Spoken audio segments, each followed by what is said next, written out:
Oh gosh, it's a big hall to walk across. Oh, and I'm not a professor. I must clarify that. It's very good to have this mistake put on, but actually I'm not. So I have to make that as my first and foremost disclosure. Can my first slide, please?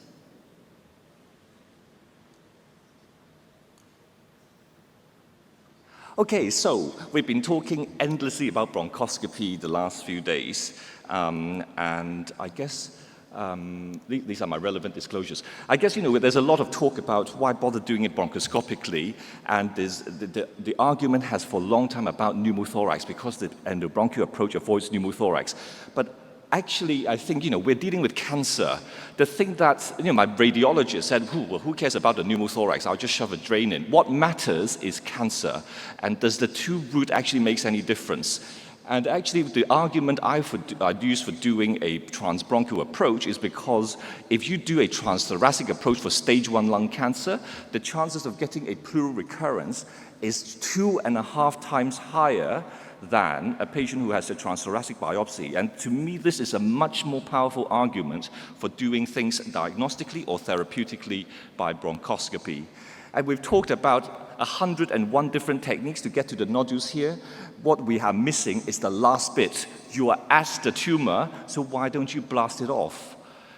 So what I'm going to talk today is, people ask me, these are the 3 common questions. What is the indication at the moment? How safe is the procedure? And we are treating doctors. So the question is it oncologically good, safe? So why bother with bronchoscopic ablation? And nothing like a case is used good to illustrate the problem. So this is one of my earlier cases. It's a 74-year-old lady with combined COPD and ILD who's still smoking. She's got an exercise tolerance of 50 meters and a TLC of 42. She's got pulmonary hypertension with a PA pressure of 48, and she's hypoxic on air. And so this is her scan, not the typical scan that the surgeon would like to do, to deal with, and neither would the radiotherapist. So there's the lesion at the left lower lobe, and the perfusion scan shows that the left lower lobe contributes more than a quarter of a lung function. You do not want to chop it out. Her PET scan, as you expect from the ILD, shows nodal disease, or nodal uptake, and so this is the perfect case for an endobronchial approach, as Mike keeps talking about, combining staging with diagnosis. So she had the bronchoscopic biopsy. You can see the tool in the lesion, and we do the EBUS, and it came up with a primary lung adeno with normal nodes, with non-metastatic nodes. So we swap into an ablation catheter and we ablate. And this is quite interesting because a lot of people also ask, is this okay for patients with pulmonary fibrosis because they don't have much options? And actually, this is the biggest population that gets ablation in my experience. And here you are. So this is what a post-ablation appearance looks like. So you get a ground glass opacity. This is a 1-month scan. And it looks big. If the radiologist did not know this, they'll say, there is significant disease progression. So you have to make sure that they know you've done something to the lesion. And then this area of ground glass gets dense consolidation, which shrinks over time at 3 months, 6 months, and a year. And that's a good outcome. And at 24 months follow-up, she has no evidence of recurrence. She's still smoking, but she had the procedure, went home the next day, had no symptoms whatsoever, and got on with her life with no reduction in her functional status. And I think for this group of patients, this is what matters. So how do I do it? It's pretty much what you guys always been doing. So you do the navigation bronchoscopy out to the nodule, just towards the, after you got into nodule, rather than having the nodule in front of you, you want to be through it. And I'll explain why in a moment. And then once you're through it, you replace it with an ablation catheter and you press fire. It's quite simple because 90% of the procedure is about navigation and only the last bit is about ablation. So the question is, everyone asks, I've got this, why do I need imaging? I've got this ball in front of me, can't I just press fire? Because this is the perfect position. But if you look at the so we did the cone beam CT, and you see this is what happens when the ball is in front of you. The ablation zone is actually along the wire. I think of it more like, it isn't, but I think of it like a hot wire. You have a hot wire radiating out. You're not trying to shoot in front. You're trying to have the nodule in the fattest part, the equator of the ablation zone, and it should be there. You should pierce through the middle of the lesion so that you can minimize the ablation zone to get the maximal margin, and you need to consider margins like a surgeon. And then it's as simple as reading off your microwave oven's chart. You need certain power, certain time, that gives you different ablation zones, and you press fire, and you get this dense consolidation. So what are the other experiences out there? This is probably the earliest experience from Japan. This is a homemade radio frequency ablation catheter. This is not microwave, and they did 20 patients, and they followed it up for about 5 years in their last publication in 2012. Haven't heard any more from them since, and they did primary lung cancer. In this series, they had no significant complications, only 3 post-ablation syndrome that needs readmission, and no recurrence at 3 years. And then Felix Herth, with collaboration in China, they did a radio frequency ablation as well, and they've got the 3 cases. You can see the radio frequency microwave is like your microwave oven. It radiates the heat out, and radio frequency is a little bit more by conduction, and so often you get catheters with tines that come out to bring the heat to the lesion, so it looks a bit more vicious. And they did 3 cases, and it's pretty safe.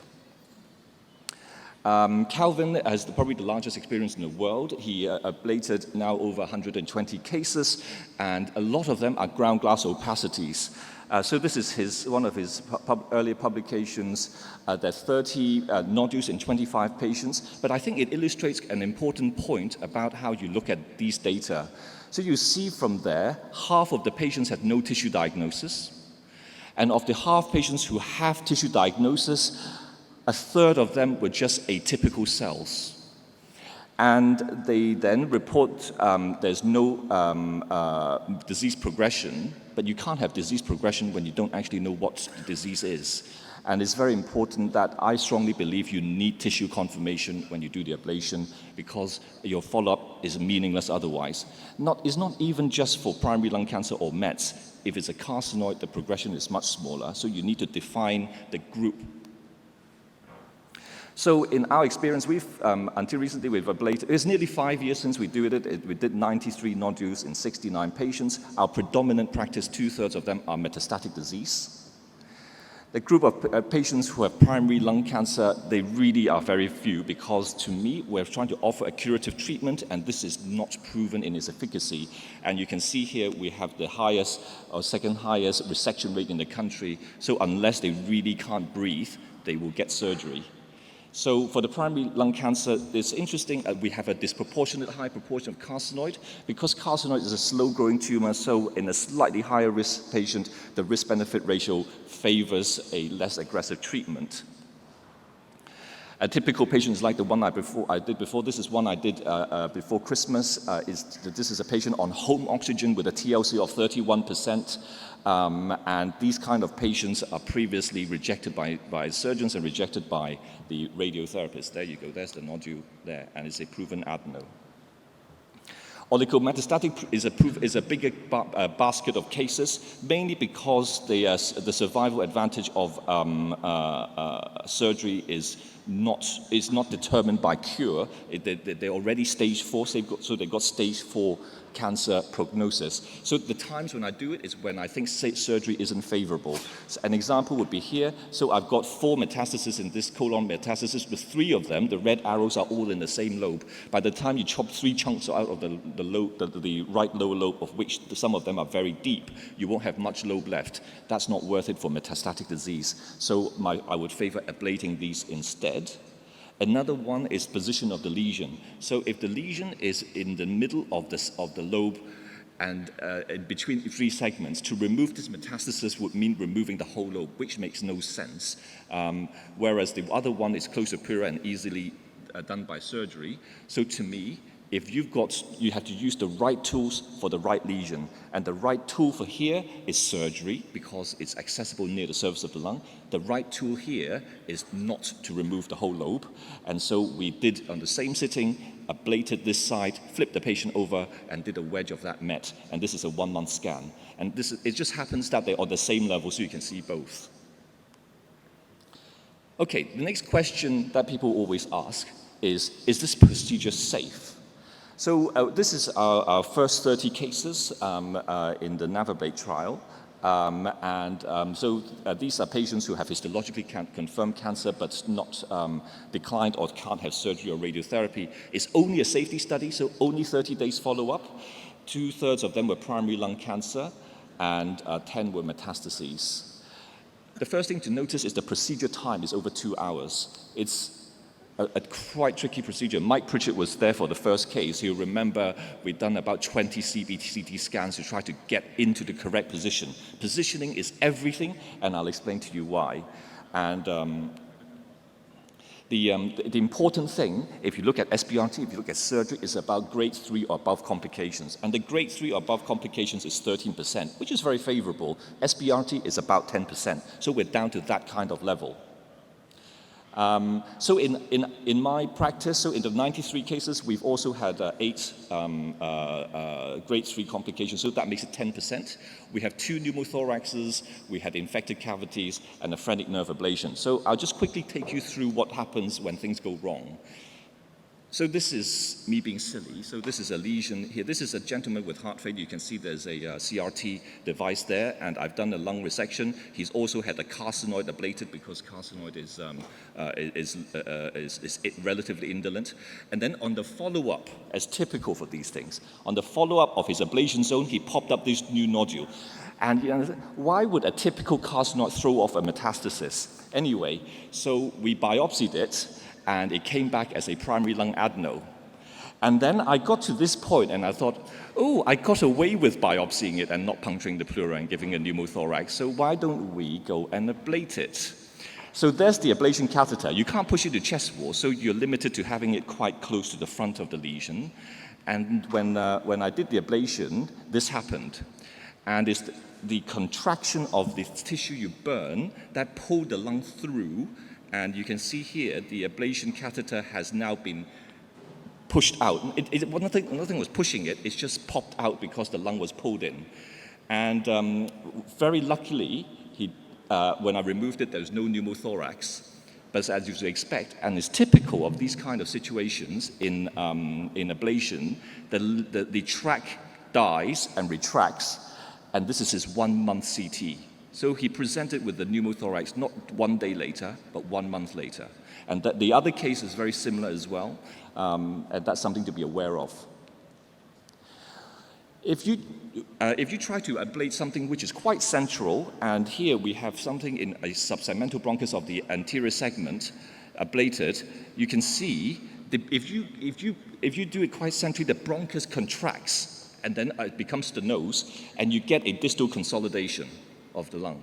And in this patient, it reaerated because there's some collateral ventilation, and this probably opened up a bit, but you can get quite dramatic effect when you burn so centrally. The other thing is, when you burn so centrally, all these vessels act as heat sink. So this patient also recurred. So this, more proximal than the mid-third, in the proximal mid-third, probably the proximal central half is not a good idea because of both the effect on the bronchus and the heat sink effect.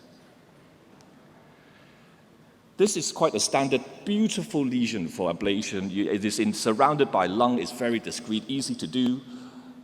This is he presented 1 week later septic to the hospital, and you can see he's so short of breath, he can't even hold his breath for the scan. And here you got a dramatic cavity, and I practically did a posterior segmentectomy with a bronchoscope. This patient had a Staph aureus bacteremia, so he's got an infected cavity. And I've got a few cases of this. I'll come back to this in a moment. But some ablation zones are unpredictably large, and they can get infected because it's the airway. You're putting an energy in to kill something, you can kill other things you're not supposed to kill too. So here is a lesion. This is a lady, 85-year-old lady with a carcinoid tumor. And we ablated that. You know, it's surrounded by lung. It looks quite nice. And you can see the ablation zone doesn't actually reach the surface of the lung. The planned, predicted ablation zone, shall I say, doesn't reach the edge of the lung. And this is the post-procedure X-ray. So you see, suddenly she ended up with a raised right hemidiaphragm. It didn't improve. So as a surgeon, I went back in, and this is what it looks like. There's the middle lobe. There's the lower lobe. There's the front of the lower lobe, segment 8.